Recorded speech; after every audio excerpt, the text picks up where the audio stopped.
3, 2, 1. Tahun 1957 sebuah percobaan sedang dilakukan pada lebah madu. Dan selama percobaan itu kesalahan kecil mengakibatkan masalah besar. Setelah percobaan, terlihat bahwa lebah menjadi lebih agresif dan ganas. Seolah-olah lebah ini tidak akan mengampuni siapapun jika mereka keluar dari wadah percobaan mereka. Dan hal malang itu terjadi. Pemirsa, kejadian ini terjadi di sebuah laboratorium di Rio Claro, Brazil ketika Dr. Warwick sedang melakukan eksperimen dengan lebah madu.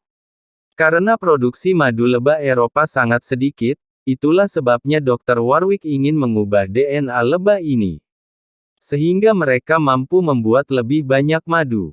Untuk mengubah DNA, lebah madu dari Afrika Selatan dibawa. Yang dibuat untuk kawin dengan lebah Eropa. Eksperimen ini dilakukan di laboratorium, di mana lebah membangun sarang di dalam wadah. Eksperimen itu sukses total dan spesies lebah baru ini disebut lebah Afrika. Semuanya berjalan sesuai rencana. Namun Dr. Warwick cukup khawatir setelah melihat agresivitas lebah tersebut. Melihat sikap agresif mereka, dia merasa khawatir tentang hal itu. Dan kemudian Dr. Warwick memutuskan untuk tidak membiarkan lebah-lebah ini keluar dari wadahnya. Tapi sayangnya, itu terjadi, yang seharusnya tidak terjadi. Karena kelalaian seorang pekerja laboratorium, koloni besar lebah lolos. Dan segera setelah mereka melarikan diri, sifat kekerasan mereka menjadi jelas. Mereka mulai menyerang orang. Dan tidak mungkin menjinakkan lebah-lebah ini. Mereka mulai membuat sarang mereka sendiri dan tumbuh dengan cepat. Dari Brasil sekarang mereka telah menyebar ke seluruh Amerika. Dan telah membunuh lebih dari ribuan orang sampai sekarang. Dan inilah alasan mengapa mereka disebut lebah pembunuh. Mereka lebih hitam dan lebih berbahaya daripada lebah lainnya.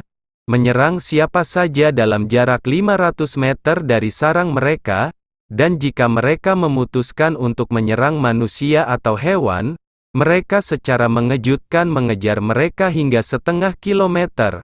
Dan seperti lebah lainnya, lebah pembunuh ini juga mati setelah menyengat.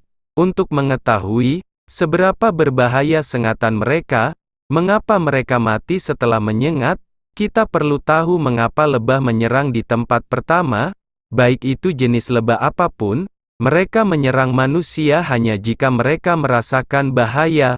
Lebah normal menyerang siapa saja jika seseorang menyentuh sarangnya, tapi lebah Afrika menjadi sangat agresif, mereka menyerang manusia yang berada di kejauhan, melewati daerah itu.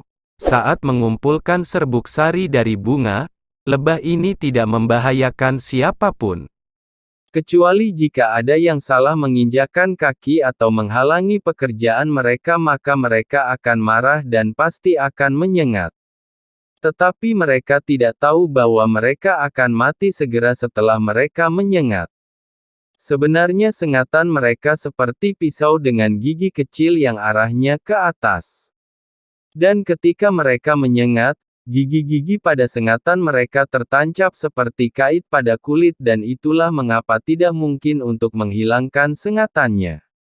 Ketika lebah menggunakan kekuatan untuk mengeluarkan sengatan itu, ia akan terlepas dari tubuh lebah. Dan bersamaan dengan sengatannya, otot, saraf, dan bagian dari sistem pencernaan mereka keluar.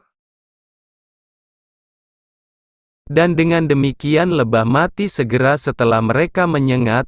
Beruntunglah orang-orang yang disengat oleh satu lebah saja, karena serangan lebah ini dalam jumlah besar. Saat melewati sarang mereka, jika Anda disengat oleh satu lebah, maka dalam hitungan detik, seluruh koloni akan menyerang. Tapi bagaimana lebah lain? Mengetahui di mana dan kepada siapa mereka perlu menyerang? Sebenarnya madu yang mereka kumpulkan di sarang mereka adalah makanan mereka. Mereka menyimpannya untuk saat-saat buruk mereka, terutama ketika bukan musim serbuk sari. Banyak lebah menjaga sarang mereka secara bergiliran. Ketika manusia mendekati sarangnya, Mereka merasakannya dari jarak jauh dan jika satu lebah berhasil menyengat, pada saat itu dilepaskan zat kimia yang disebut feromon. Para ahli percaya bahwa begitu feromon larut di udara, ia bertindak sebagai sinyal alarm bagi lebah lainnya. Semua lebah yang bertugas saat itu menyerang manusia itu setelah mencium aroma feromon. Itulah mengapa lebih baik meninggalkan tempat di mana Anda telah disengat lebah. Juga sangat penting untuk mengetahui betapa berbahayanya sengatan mereka. Ketika sengatan mereka memasuki tubuh kita, ia meninggalkan racun bernama melitin. Tubuh kita secara otomatis mulai bekerja untuk melawan racun ini, dan itulah alasan mengapa bagian tubuh itu membengkak. Sebenarnya, mekanisme pertahanan tubuh kitalah yang membuat bagian itu membengkak untuk melawan melitin. Jika sengatannya mendekati pembuluh darah, ia akan bercampur dengan darah dan menyebar ke seluruh tubuh dan dapat menimbulkan akibat yang berbahaya. Dan orang-orang yang memiliki alergi melitin, mereka berada pada risiko yang lebih besar. Itulah sebabnya jika lebah menyengat Anda, pertama-tama, cobalah untuk menghilangkan sengatan itu karena selama itu tetap ada, ia akan terus memompa racun ke dalam tubuh. Mari kita dengarkan beberapa fakta menarik tentang lebah pembunuh. Lebah pembunuh biasanya membangun sarang besar, yang berisi lebih dari 80.000 lebah. Lebah ini menjadi agresif dengan parfum, perhiasan berkilau, dan pakaian gelap. Sengatannya seperti lebah biasa tapi mampu menyengat dalam waktu 3 detik. Setelah lebah-lebah ini menjadi gelisah, dibutuhkan 24 jam untuk membuat mereka rileks. Dalam kasus serangan lebah pembunuh, seseorang harus berlari setidaknya 1 kilometer. Bahkan setelah bersembunyi di dalam air, lebah ini terus menunggu mangsanya.